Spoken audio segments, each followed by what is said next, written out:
convincing people what I do or why am I important is challenge. And a lot of people think they can do it because it's always, if I'm a design engineer, if I've figured out the product, I can figure out the manufacturing. I can figure out the suppliers. I can figure out where I'll manufacture. I'll figure out the product cost. I'll figure out. But the problem is that once I have a VC on board, I have reached at Series A, Series B. I have like 10, 20 million investment. Now I'm looking into manufacturing.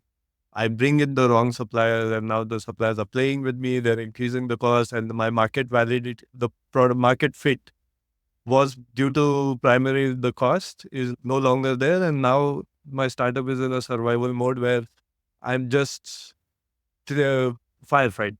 Like suppliers is increasing the price, delaying my delivery, or the quality is gone for a toss, and then I'm just managing XYZ.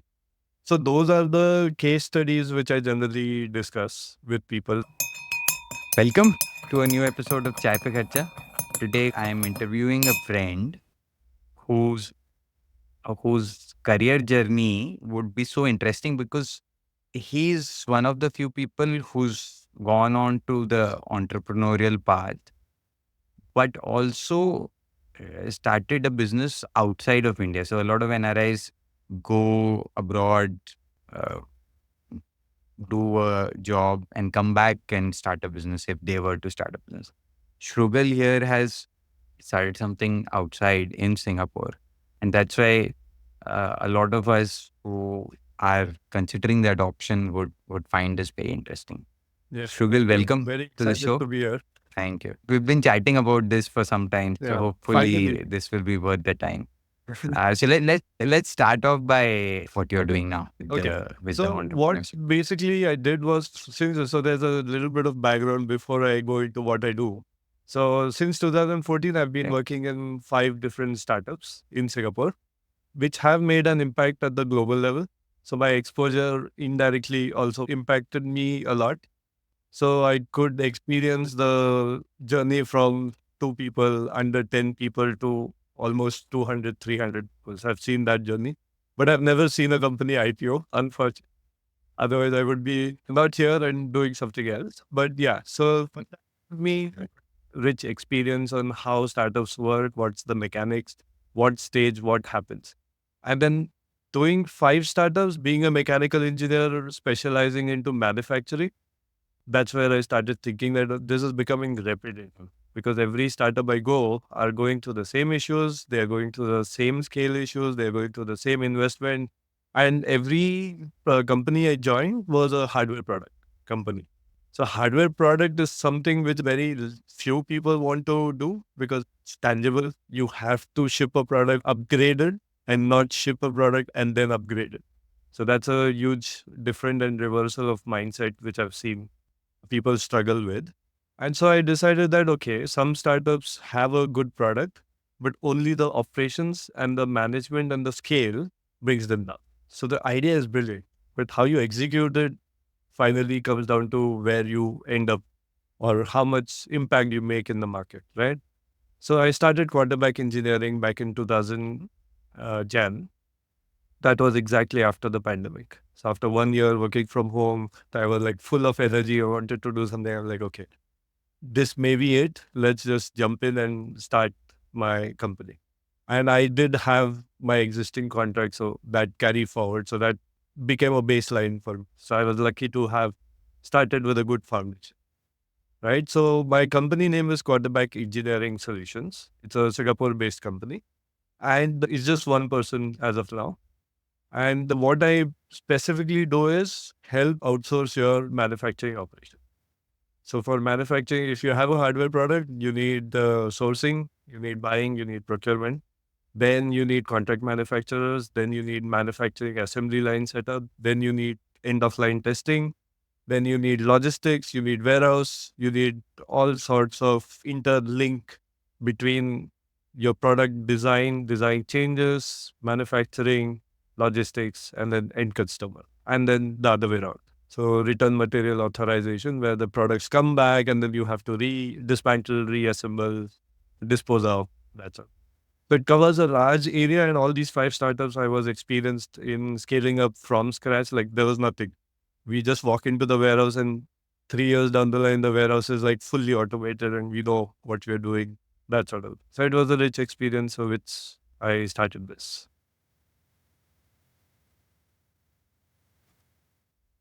I'll ask two questions that will, I'm sure, be on everyone's mind. One is, why did you consider an option to go back to India when you thought क्या जब करते हैं? Why did you start it here itself? I And then think I generally don't plan things out. It just happens. It's like being in the flow kind of a thing. So pandemic happened, and then I was in my house thinking what next to do. Should I pick up a job? Or should I go mainstream like the big four, the big five? That always is an aspiration everyone wants to experience. But I had been in Tata Motors, so I had kind of experienced that it was very slow but stable, and it is very rich experience, but you personally don't put in too much because the organization are already set up. You just leverage and you learn a lot. So going back to that was always being skeptical. And then going back to India was a big move because I live here with my family and my wife also works. So she settled. Suddenly uprooting just for me. I mean, used to work few generations back, but now that's not the case. We have to collectively look at the whole family structure and how do we relocate. So I was like, okay, my wife is stable, and then you don't really, it's not one engine, it's 2 engines, right? So that mentality led to that, okay, I can have some slack, develop something, and then get back on track so that I didn't have that survival issue. Lucky I had that as well, that opportunity. Otherwise, we would have gone back to India. That's one reason. Second reason is Singapore is already a rich startup space, right? There's government grants. The Singapore government is actually encouraging a lot of NUS, NTU students locally here to engage into competitions. They go through a lot of different spheres of education and exposure. And then there's a lot of exhibitions in Singapore where world over people come here. So that's the reason I thought that, okay, this being a very rich hub, and my whole foundation got built up in the last 10 years in Singapore. So why go back to India and start fresh and then start new? Build upon the foundation which I already had. So that's got me to think that, okay, Singapore is not a bad place to continue, right? And the third reason is that everyone basically now is made in India, right? So there was made in China, there's made in India, and everyone is like, oh, made in India, which means you need to be in India and go there and do that. So I thought of it the other way around, that a lot of people are going to India, but a lot of people don't have access to India. Because let's say if you're a Chinese, I mean, it's very odd to say that, but practically, if you are Chinese background, you go to India, you cannot figure out. Similarly, when I was in China last year, I needed to have a local Chinese representative. He's a very good friend of mine, still in touch. And I needed him to buy the train tickets. We went to the bullet train. I went to Wuhan, Shenzhen, Shanghai, Guangzhou, all those places where all the industrial places are there, but very remote. And for me, it was like, okay, I cannot figure this out without a local person. Similarly, India is very huge. It's very tough landscape to crack. Unless you have a local and you have local partnerships, you cannot really get into India. So that's the reason. So I know a lot of Chinese suppliers now. I know a lot of Indian suppliers. I'm in Singapore, which is a globally accepted or a more neutral country, and people are open to communicate. And the whole structure of Singapore is very firm, very robust. You have good governance, so it's very easy to do business as well in Singapore. So yeah, those are the reasons. correct. ठीक है.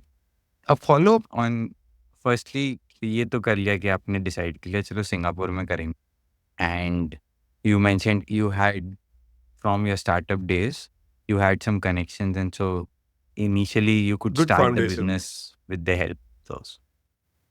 Good foundation, yes.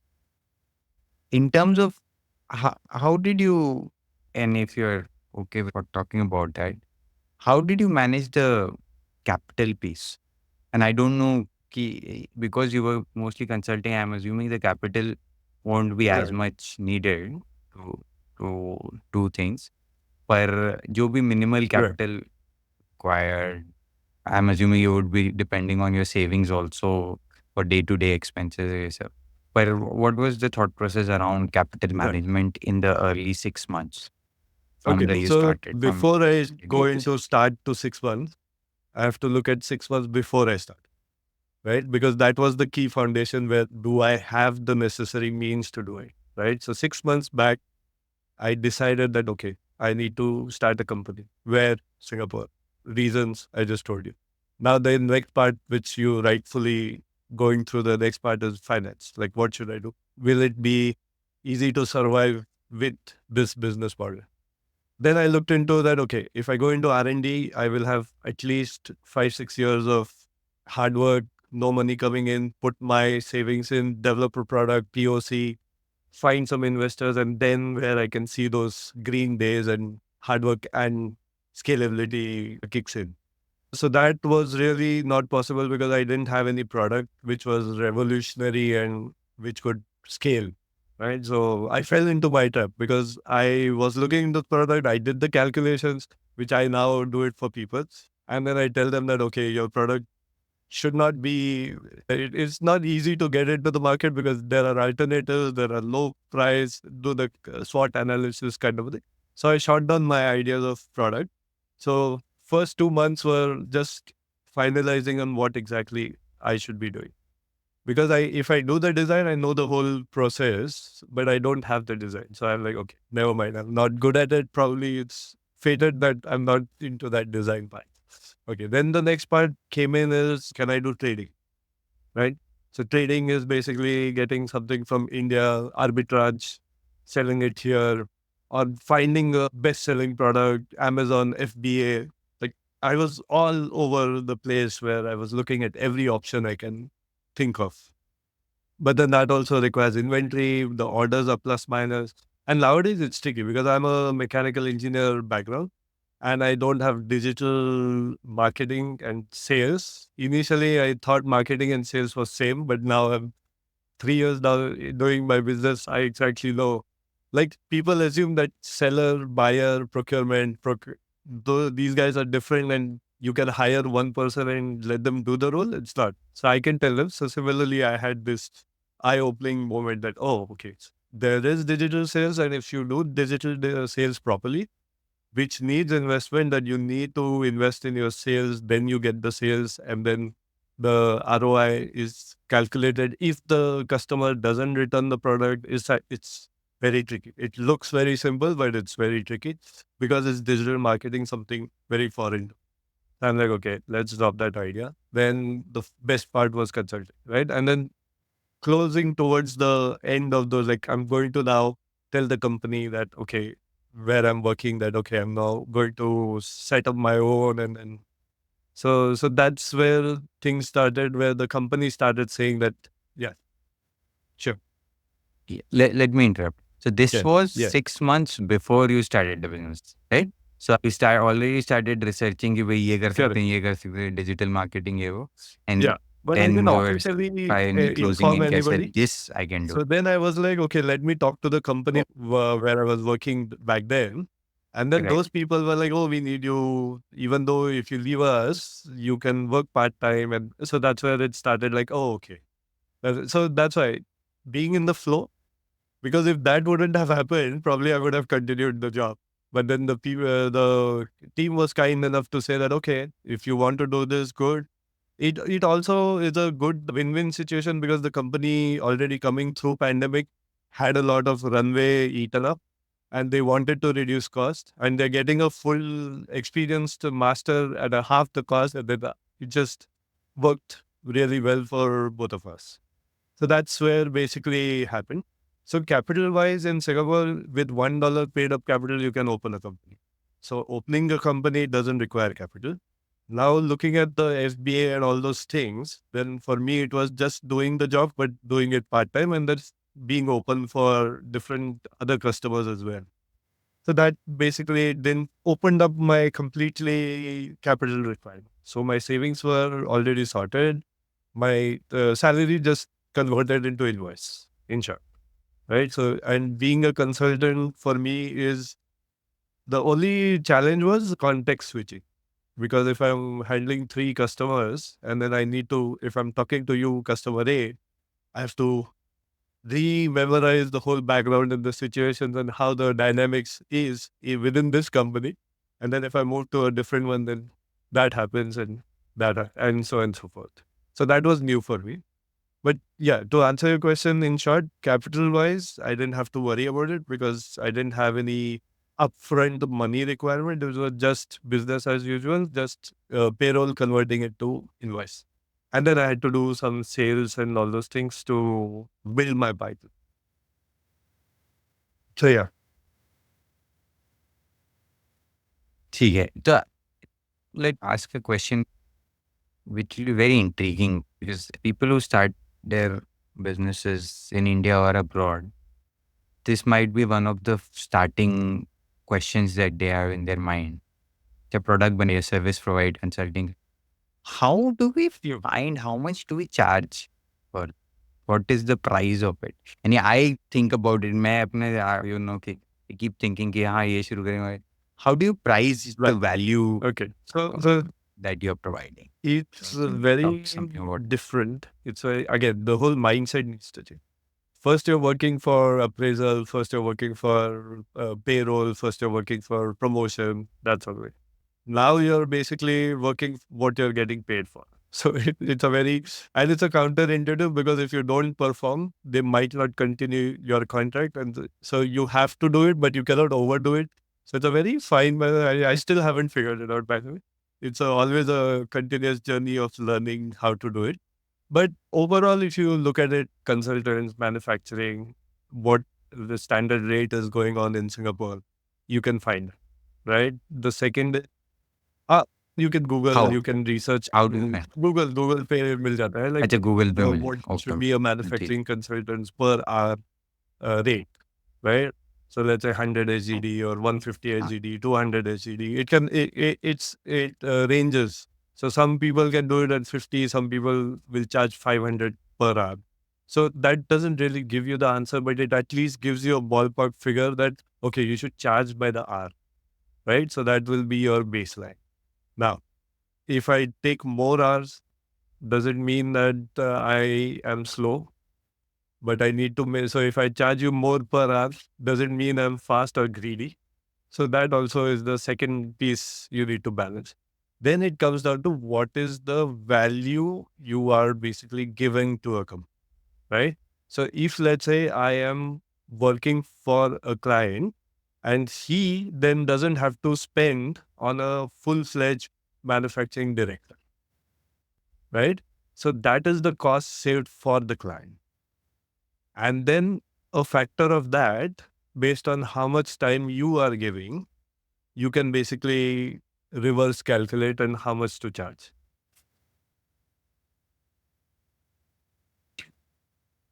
Yeah, this is very difficult, you know. And I'm thinking about it as you're saying.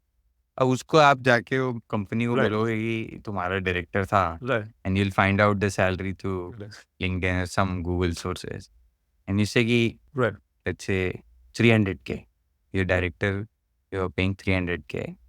I can do Right. this for half the cost or quarter of the cost. Will how No, have no, you any so if you it's have not you about tried it? half the How cost. is the response? It's about, it's still going to cost you 300K, but it's not full time. So then I go on a fractional rule, right? Fractional, like, so The if fractional it's director like type. if I'm on the retailer, right? So then it's like you buy a package. Let's say if you buy a package of 50 hours, 400 hours, and then per hour you charge me this much. I charge you this one, right? And then how you utilize will depend on the scope.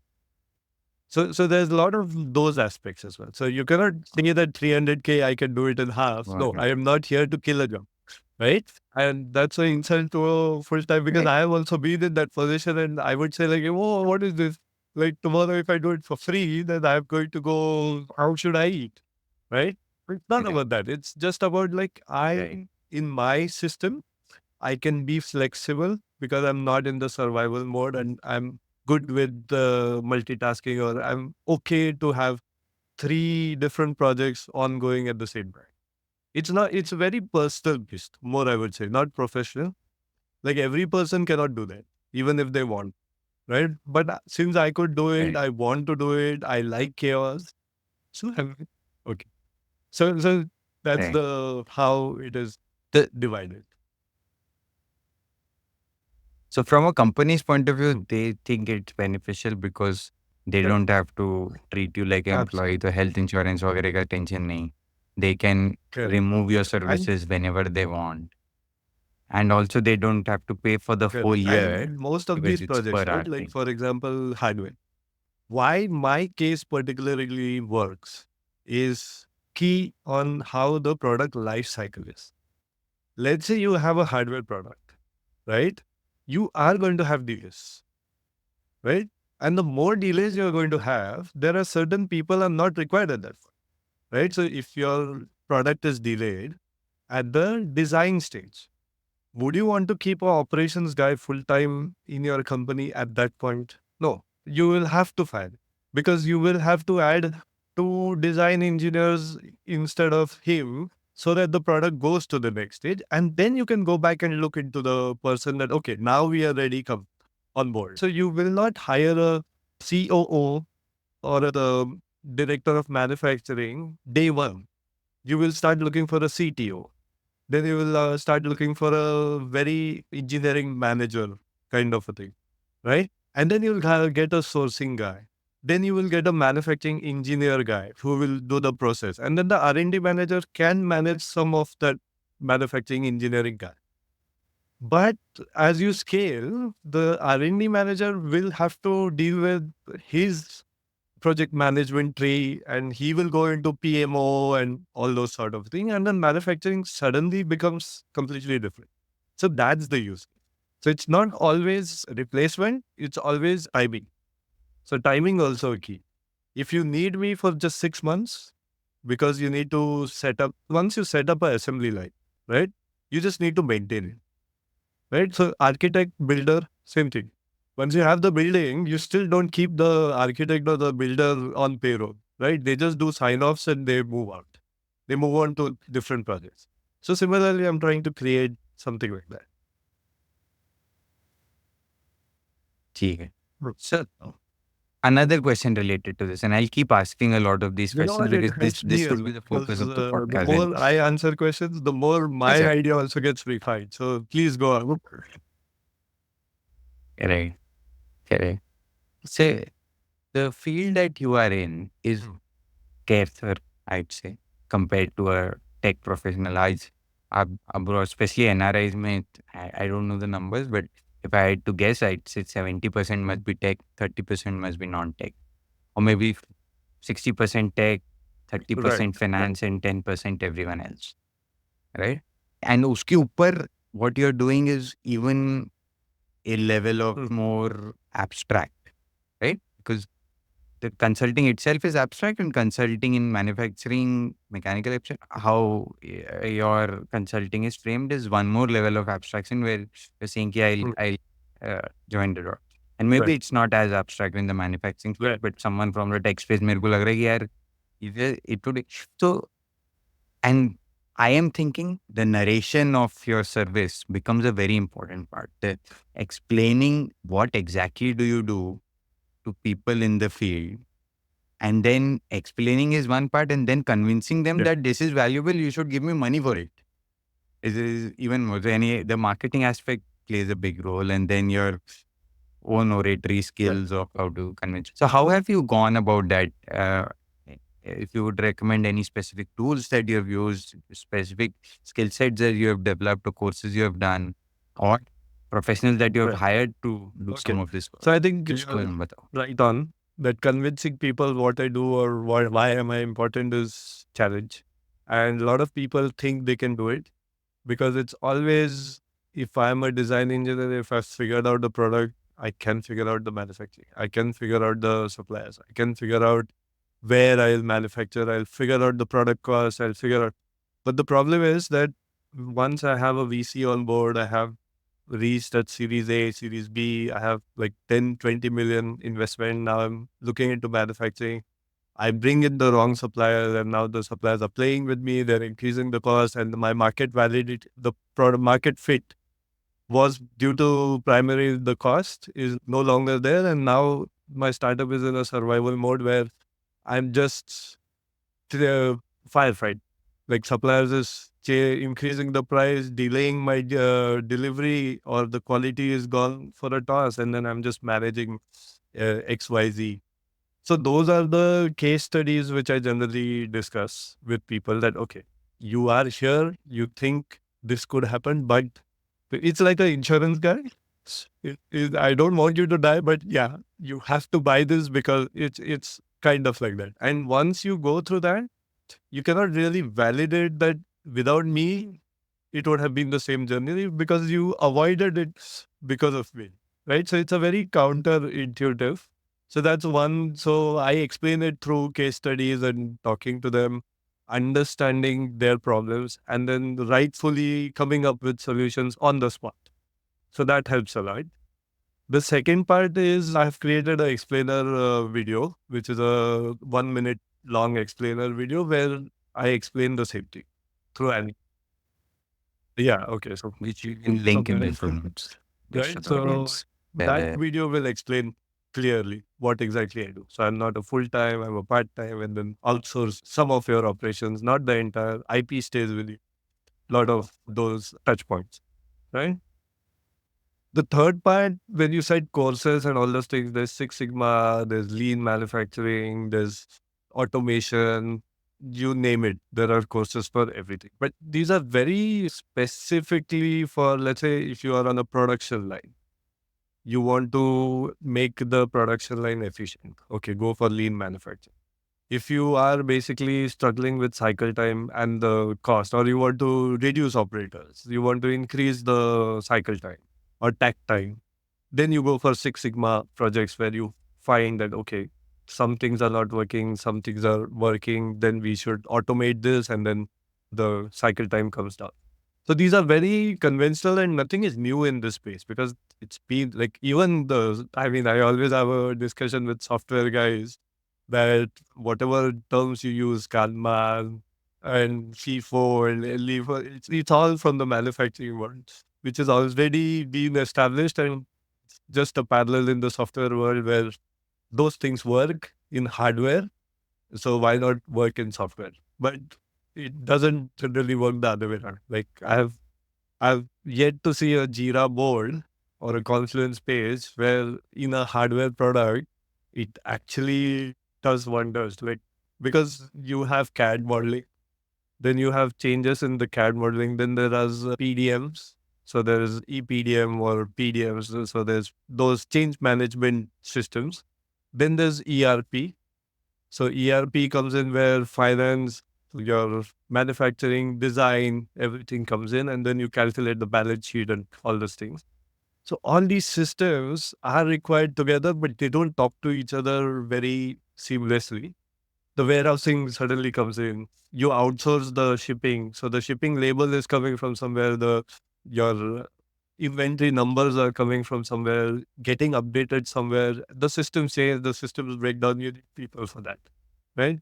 So that's one more way of explaining them. Like if you're at this stage, you haven't seen ABC problems yet, and which I have seen. So I'll help you deal with those before, like in very basic level, bomb. Yeah. So when I say bomb, I was in a flight and I got my call from a supplier and he was like, the bomb I sent is not correct. And I was like, what? I sent you the latest updated bomb. And it is very clean. It's a clean bomb. And then I was in the flight. So I was like, okay, bill of material, bill of materials. So I was almost getting into a problem because of that. So bill of material is your blueprint, right? So that gets you how much inventory you have, how much one piece is required where, how many screws, how many nuts.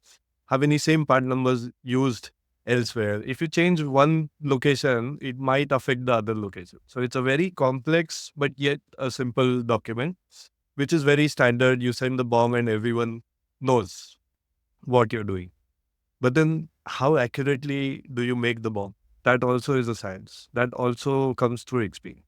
Like, do you just list the part numbers? But then the part numbers should have description. But the descriptions, do those descriptions say that which process it's being made? Is it a plastic part? It's a metal part? It's a CNC part? If you say CNC, metal and plastic both can be made through CNC, right?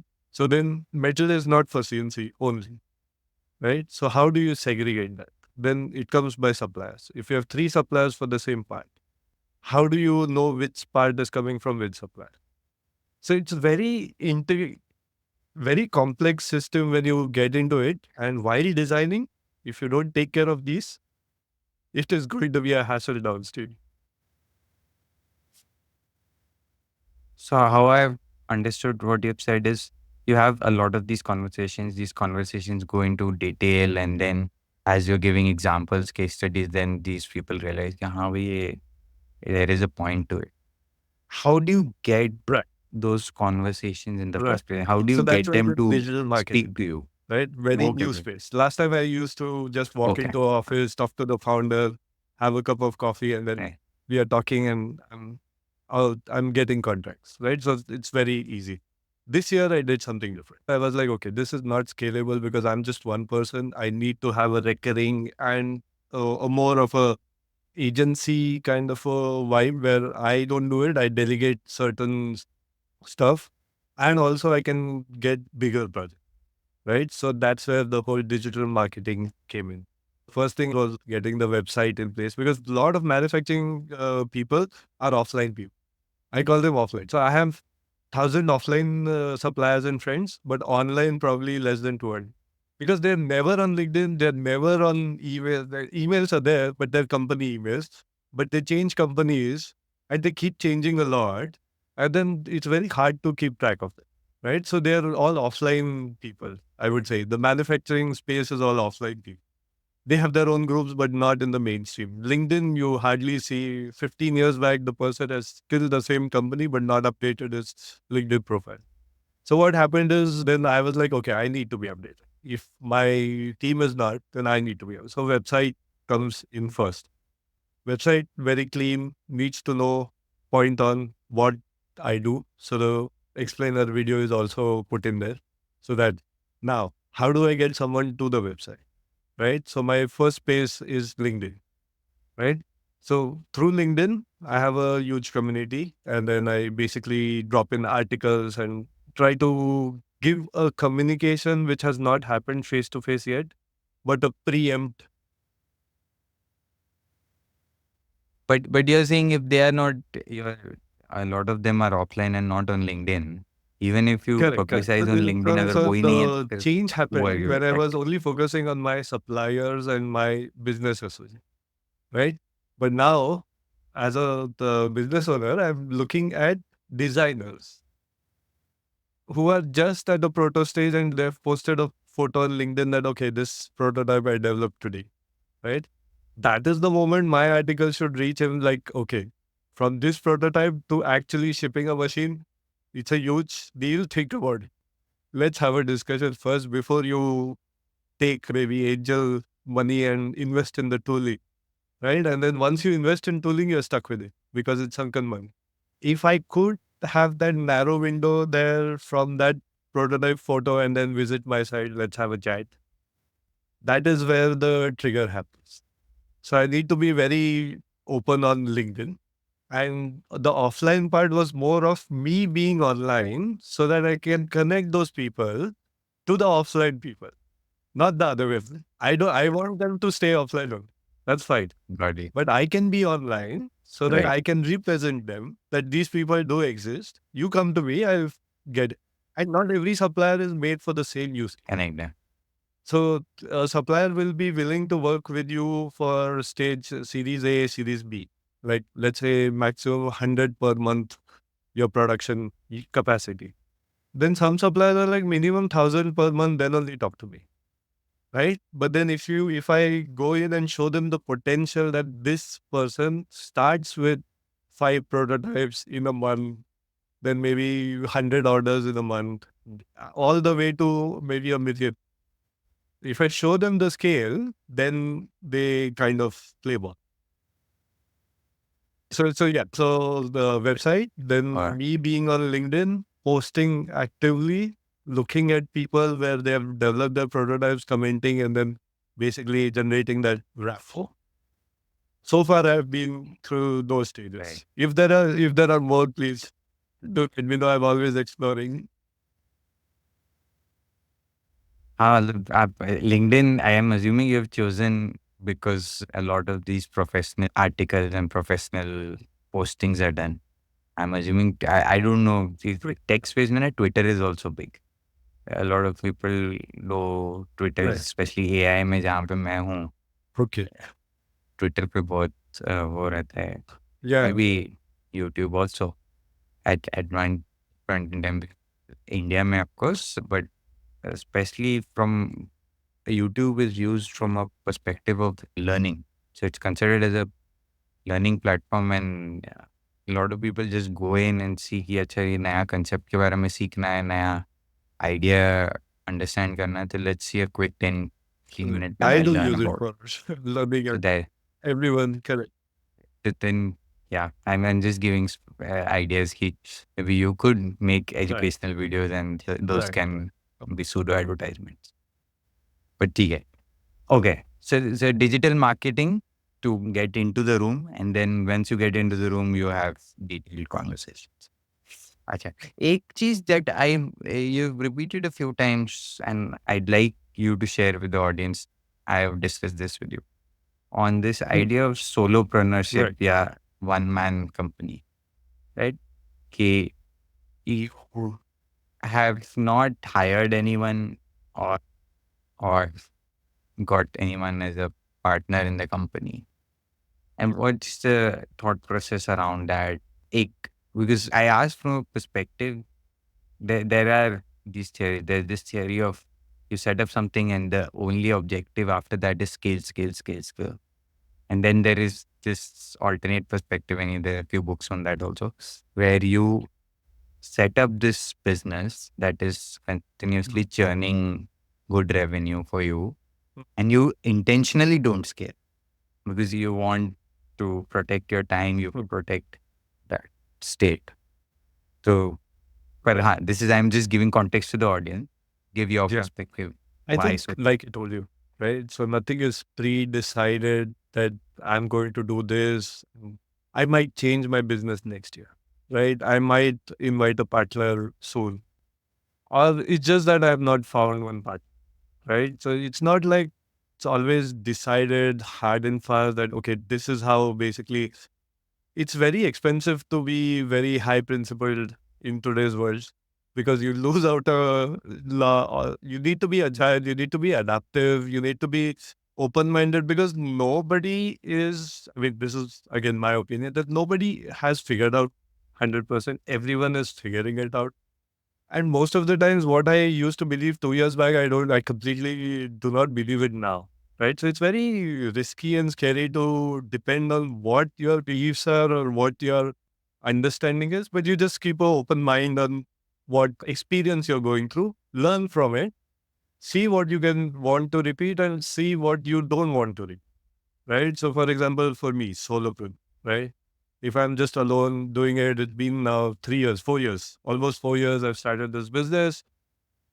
When the work is good, you have people, you talk to them. Absolutely, work is going phenomenal. You want to run away from people. You want to go in a secluded place and just chill for 2 days and not talk to anyone, right? But then suddenly, when the work is slow and you're hardly meeting people, you're like, okay, I need to go clubbing or I need to be the place where I'm surrounded with people, right? It always is a situation based understanding, right? But fundamentally, I like working alone. I like to go into my zone. I look into the problem. I bring all my experience together, figure out what basically needs to be solutioned here, and then give it a peace of mind where, okay, a moment of clarity where I switch down, slow down, think holistically only about that situation, and then there's no distraction whatsoever, right? So that's the part I enjoy, right?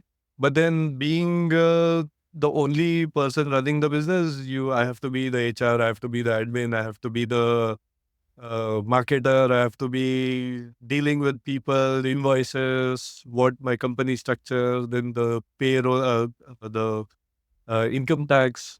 Now, I mean, I will soon be looking at that as well. Like, what was my revenue, profit, all those things, how much income tax I'm going to pay, what I need to upgrade, that sort of. Those part I would have somebody to talk to, bounce off ideas, that sort of thing. But then, how do I replace that? How do I not let go of this? So it's always a fine balance, which I'm also learning. And yeah, that's my perspective about the whole.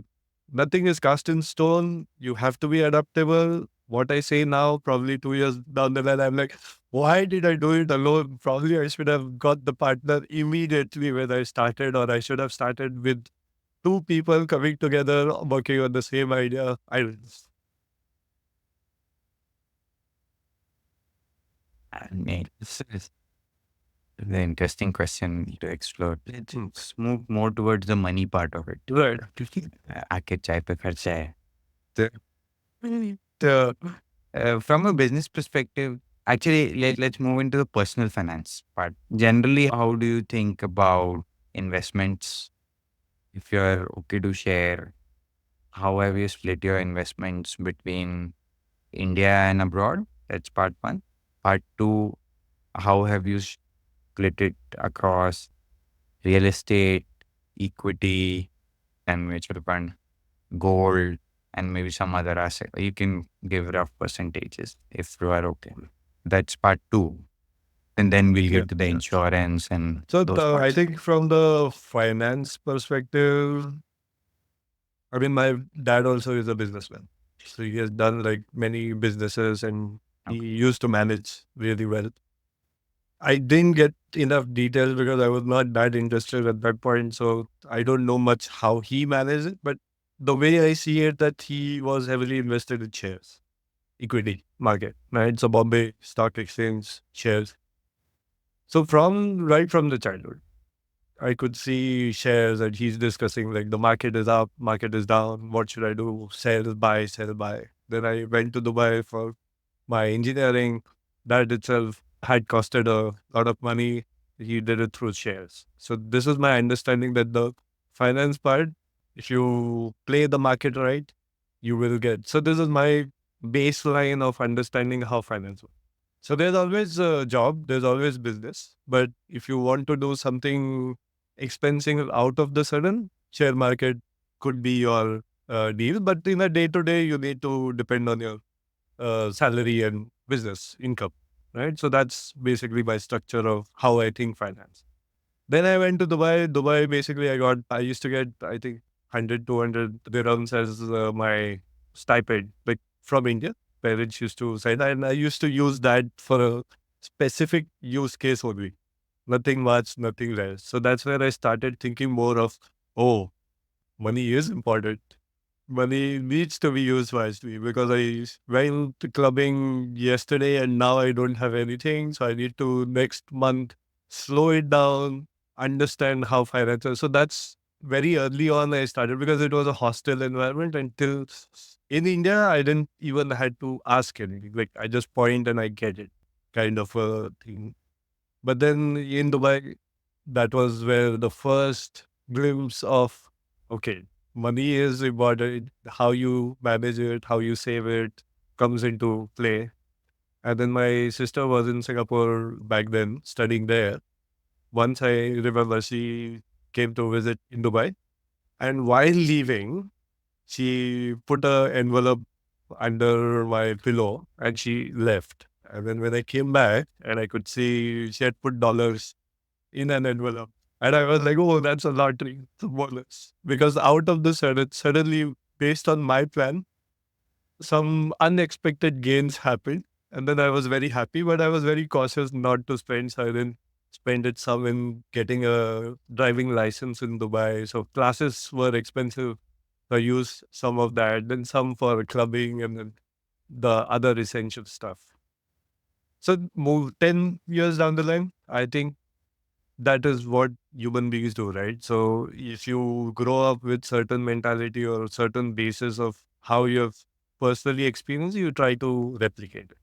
So similarly, I did the same thing. My salary, I think 10-20% of it, but it's always varying. It's not like very fixed. Used to go to shares, right? So in India, right? So back in India, transfer it, remit basically, and then invest in stock market. We do have a broker in India, family broker. There's a family doctor hota hai. We had a family broker. So he's very well versed. He was in merchant navy and now he's doing it full. He's very old now, and he does it for me, right. So I just send the money. Okay. You Yeah. give the money and So he far, takes so I the stocks. started really seriously investing it before the pandemic. And then during the pandemic, my portfolio went to minus 20%. And then I was all panic. First time panic that, oh, my hard earned savings is now going into, people are almost right that stock, nobody should play. It's a gamble and all those feelings started coming in. And then pandemic recovered. And now you see made in India and all those things.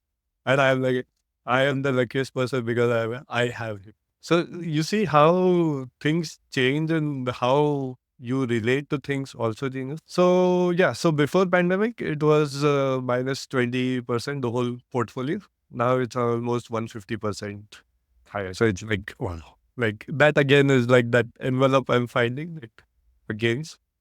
So that was the stock part of it. And then in Singapore, you do have less taxes. So generally, I when I moved in, it was just me and my wife, no kids at that time. So liquidity was not that bad, and we generally don't spend too much because the whole system is all about eating at home and then going out once in a while. But simple life, like we don't need to spend and spend and spend. The only things I spend on is my phone because I look at the phone more than I look at anybody. So the phone is important for me. So I have always have had the latest phone. So today also it's Find N3 Oppo. So that's basically my maximum expense, I would say. But for my wife, it would be maybe purses, the usual stuff, not something. And then trips once in a while. So the expense was low. So liquidity was higher, right? So when the liquidity is higher, and then we don't have to send money back to parents, and this is very fortunate situation for me. So because why am I telling you this is because I've always seen people tell their investment story, but they don't tell their background. Like I had a house, that's why I didn't invest in real estate. Then it makes sense. But if I just say don't invest in real estate without giving you that I had a house, then people believing me don't get the whole picture. Why would I buy a third house if I have two houses? Why would I buy a fourth house if I have three houses? Right? Versus, I don't have any house in the world. So I need to have one house where if, let's say, in Singapore, I have to go back, where do I stay? Then I have a house there, which is already paid for because I paid for it loan last time 20 years back. So that's why, if you get what I mean, the context is always important. So for me, that was not an issue. Liquidity was there. Then I started looking at Singapore, what basically needs to be done or what can be invested. Right. So there's no capital gains in Singapore. So I'm like, okay, fun. That's fine. But I didn't know stock market well for me to personally invest. Like I've heard friends do that and all those things, but plus or minus long term, daldo and then forget about it. It has worked wonders for me. So I generally do that. I just put some amount in with whatever stock is popular at that point and has some longevity. So it doesn't have to be like very fad. Like abhi ye market mein acha hai to everyone is putting, I'm putting. No, I'll look at long term. If this company has the potential, put it, keep it, forget it. Don't look at it. So liquidity is the key first. India base is stable. That's why I invest in. Otherwise, I would have flown the money out more over there. So that's one. So then I started looking at stocks. I don't know anything. So I'll just invest and keep it going. So that also in Singapore, 1%, 2%, not much, right? Then the second was these Prudential, Manulife, all the insurance companies come into play because you have liquidity, you have family, then you're growing old, then those things kick in that you need a term insurance, you need life insurance. Are you protected? Hospitalization is very expensive. And then people tend to mix insurance and investment, which I did at one point. But then I was like, okay, that makes the insurance very expensive. It makes the investment not so good.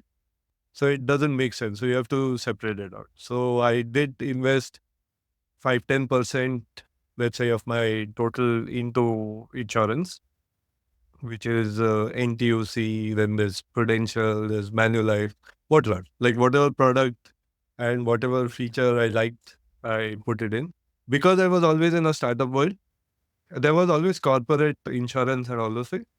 But then it was before I could utilize, I'm changing the company. And then every company had a different insurance policy at a different stage. So most of the times, it were luckily health was also good, so didn't utilize those. So yeah, so pretty basic. Like I don't have much understanding of finance because I'm not a finance guy, but I play safe with a basic research on what in my life is missing and what I need to get to. Has it changed between when you were doing a job and when you Oh, are an entrepreneur? The investment, the amounts you are sending, or yeah. the So places you are investing again, in? my business is mostly service based, right? So the more service I give, the more liquidity I get. The less service I give, the less liquidity I get. There's no investor on board, there's no shareholder. So I can withdraw dividends, I can invest so freely. So it always keeps changing. So I cannot give you exact figure of 10% or 5% monthly, but on an average, you can say keeping it at, let's say, 10, 15%. Tops. And my answers could ठीक be है. vague because I'm not a What? finance guy. So yeah, so I'm just It's giving fine. my heart is like, None of us are. I'm a That's exactly manufacturing what we want consultant, because not a most of finance us, consultant. कोई नहीं है, ऐसा कोई भी नहीं है. जो बोल रहे हैं वो भी नहीं है असल में. That's exactly Yeah. what we are looking for. Real experiences, real Exactly. ठीक है. Thank you, Strugal, for giving your time on this episode. It's been a long time coming. And yeah, hopefully you can give us more time. Yeah, absolutely. Thank Going you forward. for inviting me. Uh, I think we have been having this podcast offline for a few months. We always discuss that I'll be there and some or the Mm. other thing comes up, but finally we made it. But yeah, I was a bit skeptical because you're finance related. And like I told you, like my background is not that, more on manufacturing. So it will be more of what I do. But then I could cover some of my personal stuff as well. And you asked the right questions and you Yeah. made me feel comfortable enough to do that very lively. Like, okay, I That's have good. this, I don't have the understanding, but you can understand and you paste it really. Thank you for that. The idea also with Chai Pe Kharcha is not just finance. What we try to bring out is NRI life. And because money is such an Correct. important part of NRI, any life, that becomes a primary piece of discussion, but it's across all aspects. Right. So, All right. chalo, thank you. And stay tuned Thank for the you. next one Bye. for the audience.